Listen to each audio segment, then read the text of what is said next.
Itu Yot, lu sama bapak lu disuruh ke rumah gua sama mama papa gua. Waduh, tumben. Ada apa emang?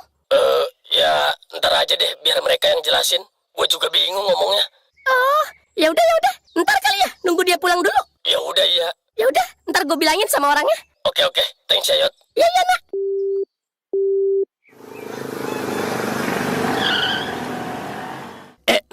Nomor, minta nomor dong. Nggak ada. Ya elah pelit lu. Yang nggak ada kan. Udahlah ya. Iya, hati-hati sahabatku. Sahabat, kapan gua sahabatan sama lu? Sombong amat. Malam itu jalanan sepi, tapi langkah gua berat, kayak ada yang nempel di punggung. Tiap gua nengok, kosong. Tapi hawa dinginnya, aduh sumpah kayak kulkas 2 pintu nemplok di leher. Gua tahu, ini pasti gara-gara gua ngomongin Pak RT Jalil kemarin. Baru beberapa meter jalan, ada suara napas kasar di belakang. Bulu kuduk gua langsung berdiri. Gua percepat langkah, suaranya makin dekat. Dan tiba-tiba bayangan putih melintas pelan di samping gua. Jalil, muka pucat, mata merah, jalan ngambang kayak sinyal HP lemot. Gua kabur. Serius, gua belum pernah lari secepat itu sejak dikejar debt kolektor koperasi. Tapi hantu itu ngikut terus. Gua denger dia ngomong pelan. "Dot, balikin barangku." Suara serak dingin kayak dari bawah tanah. Gua makin kencang aja larinya. Di rumah, Kona panik bukan main. Dia ngelihat Pak Badot lari-lari sambil ngomong sendiri. Kona langsung telepon Peot. Cuma 1 kalimat dia bilang, "Yot, ambil parungkat sekarang. Ini gentayangan bukan main." Peot yang baru tidur 5 menit langsung bangun kayak alarm kebakaran. Peot nemuin Pak Rungkat yang lagi nyusun batu bata sambil ngelamun. Peot cuma bilang pendek, "Pak, ikut." Dan tanpa banyak tanya, Pak Rungkat langsung ikut. Dia tahu kalau Kona panik, artinya yang muncul bukan jadi hantu recehan. Dalam perjalanan, Pak Rungkat mulai mikir sendiri. Jangan-jangan ini soal piring gorengan itu. Dia nyesal, bukan soal piringnya, tapi karena dia lupa nyuci. Rumah Kona gelap, tapi bukan mati lampu. Itu hawa dingin yang bikin cahaya meredup. Pak Badot ketakutan di pojokan, ngomong pelan. Dia ngikut. Pak Rungkat cuma narik napas panjang. Dia tahu apa yang harus dilakukan. Udara langsung berubah waktu sosok putih itu muncul di pojokan. Pak RT Jalil. Hidungnya pucat, bajunya lusuh, matanya merah seperti habis nyari data warga semalaman. Hantu itu cuma ngomong 1 kali, "Piring, balikin." Dan langsung hilang. Sepi, hening, cuma tinggal angin. Barulah mereka sadar, semua horor malam ini cuma gara-gara 1 piring gorengan warna hijau gambar ayam. Dan besok pagi, 3 orang itu langsung ngacak-ngacak dapur demi nyari piring itu. Takut kalau Jalil balik lagi, cuma gara-gara bau gula yang belum dicuci. Besok paginya, suasana rumah Kona lebih kayak gudang barang hilang. Peot, Pak Rungkat, dan Kona ngacak-ngacak dapur, lemari, sampai kolong meja.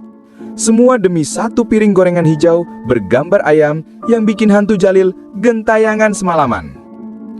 Pak Badot yang masih syok cuma duduk di sudut dapur sambil megang kepala. Katanya semalam dia mimpi Jalil duduk di atas genteng sambil ngetok-ngetok piring pakai sendok sambal. Dia bangun kaget dengan batuk-batuk bau bawang. Gila aja, masa hantu balik cuma gara-gara piring? Tapi ya, ini Jalil.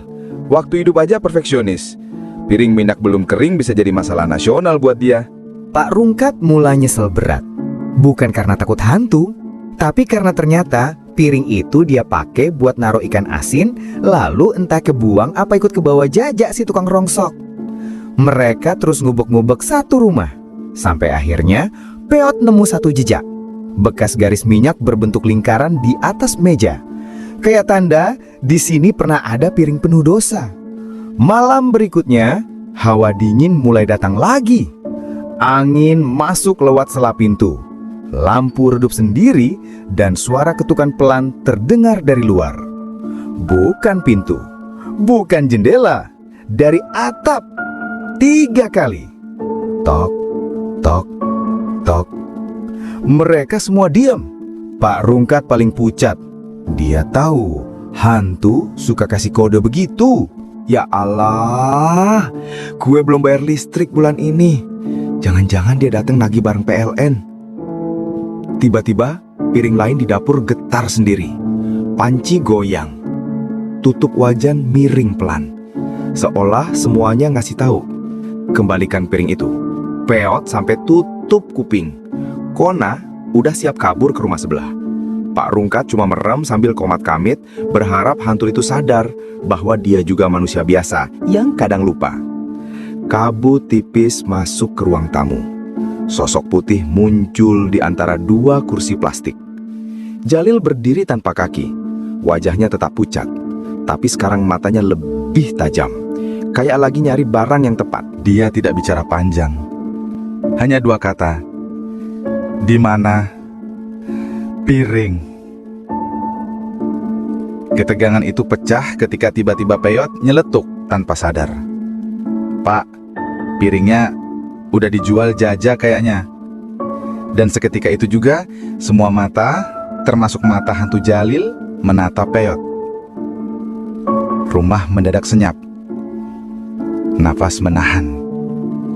Dan malam itu, untuk pertama kalinya, hantu Jalil tampak benar-benar marah. Pak Rungkat melangkah perlahan, napasnya kacau. Sementara malam makin menelan suara-suara di gang sempit itu.